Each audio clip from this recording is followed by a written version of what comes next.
Why do so many people get nutrition wrong when it comes to getting abs? Getting abs is up there with the most challenging things that you can do when it comes to getting fit and healthy. I'm going to cover the exact steps and nutrition plan that you need to take in order to make this happen. And I'm going to also show you where 99% of people are going wrong when it comes to getting lean, getting their abs on show, and trying to get that ever elusive six pack. My name's Andrew Marsham. I'm going to show you exactly how to do this and how I've helped hundreds of 9-to-5ers do the exact same. Step number one, I'm going to break this down into maybe 3 to 5 steps in order for you to follow and actually lay out and implement straight after this video. Step number one, you have to honestly assess what you're taking in on a daily basis. Now, this involves, yes, some conscious weighing out of your food, and that may sound a bit laboursome, but ultimately this is what's going to allow you to actually figure out how many calories you're taking in and put a plan in place in order to achieve it. How long have you been trying to get abs so far? Has it been weeks? Has it been months? Has it been years? This exercise is going to take maybe 10-15 minutes of your day, absolute tops. That's probably in the very high end. So take step number one. I use an app called MyFitnessPal. Really simple, really easy to use. Actually figure out how much you're taking in on a daily basis. Weigh your food to the gram, everything you put in your mouth. Count all those liquid calories from coffees and sodas and things like that you're maybe not thinking about, and that gives you an honest baseline to start. That is step number one. Figure out how much you're actually taking in on a daily basis. Most people will be absolutely shocked at what you actually take in. Generally, the rule is that you're underestimating calories by about 30%. That's a general rule across the board. So step one, figure out how many you need. Step two, we're actually going to start setting some targets. Now, these targets are going to vary from person to person, but I'm going to give you a framework to get started on. And it's relatively simple and very easy and straightforward to do. There are two things that are hugely important when it comes to getting lean. Every single fat loss study has been looked at, or diet method has been looked at and compared. There are only two factors that really matter in terms of results. The first is calories, the second is protein. Now the others have importance, so I don't want to discount them completely, but when calories and protein are equated, you will get the same results from any process. So that's actually figuring out those two targets. Here's the easiest, simplest way that you can do it. Take your body weight in pounds and times that number by 12. And that's your calorie total starting point. Take your body weight in pounds and times that by 1. And that is your protein amount for starting. So let's say you're a 200-pound male. You're going to need 2,400 calories, 200 times 12, and 200 grams of protein on a daily basis. Now, all this is a starting point. This will tie right into step 3, but step 2 is figuring out the baseline. This is what you're going to try and attempt to hit or stick to over the next 7 days, and this is going to be your first step. Step 3 is actually creating the plan. Like, what are you going to eat on a daily basis? You have your calories, you have your protein, now it's time to get to work. Protein source at every single meal is generally a rule of thumb that we have.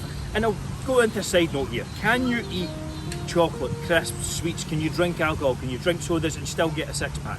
Yes, you can, 100%.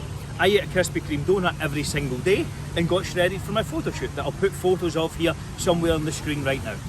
But the reality is that's going to make the process so much more difficult. I was having a Krispy Kreme donut every single day and it took probably 500 calories from my food amounts that day. That's quite a lot when you're only eating 1,500 calories. So the rest of the day was protein sources and veg to keep the carbs and fats down. So next step is create the plan. One protein source at each meal. How many meals should you have? This is going to be dependent on you as a person. There is no right answer here. My relative go-to, or my normal go-to for our clients in the Fat Loss Forever program is typically 3 meals and 3 snacks per day. A breakfast, lunch and dinner, and a mid-morning, mid-afternoon and evening snack. I tend to find that this keeps most people satiated, if I can speak right, and allows you to get enough protein and meals in throughout the day to stop you craving and your hands wandering and all those other things that can happen when you're trying to lose fat and get a six-pack. If you want a completely free meal plan that's going to show you exactly how to do that, just go to the first link in the description. It will be there. I have a completely free meal plan to help you lose stubborn belly fat. Grab it, it's free, why the hell not? Step 4 is executing on that plan. So you have the framework, you have the number of meals, you have the rough quantities of calories and protein. Step 4 is creating the plan. So again, protein source at every single meal. Chicken, beef, fish, eggs, protein bars, Greek yogurts. There's loads of things and ideas. Again, I'll maybe throw some down in the description that can help you best. Carbohydrates, how many on a daily basis? Again, something that is going to fit into those calorie amounts. I would typically recommend the same amount of calories from carbs as from protein to start. The key here is that this is simply a starting point. You're not going to get a six-pack or get lean or get shredded without continually adjusting and actually looking at what is happening to your body on a daily, weekly and monthly basis. Now, it's time to put that into action and actually start making progress. Step 5 is the implementation and adjustment process. This is absolutely key and fundamental to your success. Plan, execute, analyse and adjust. You have to take those 4 steps if you want to lose fat, get lean and ultimately get your abs on show. If you're not losing body fat, if you're not losing inches off your waist or weight is not coming off on the scale, your calories are simply too high or you're not moving enough. I specifically talked about the nutrition plan, but ultimately activity is going to be a huge part of that each day and each week as well. 3 to 5 resistance training sessions, a certain number of steps, a step target on a daily basis, are the 2 fundamentals around exercise that you must be executing on every single week in order to get lean and shredded. If you want to get lean, shredded, look good, have a six-pack, that has to be fundamental to you, your routine and what you're trying to achieve.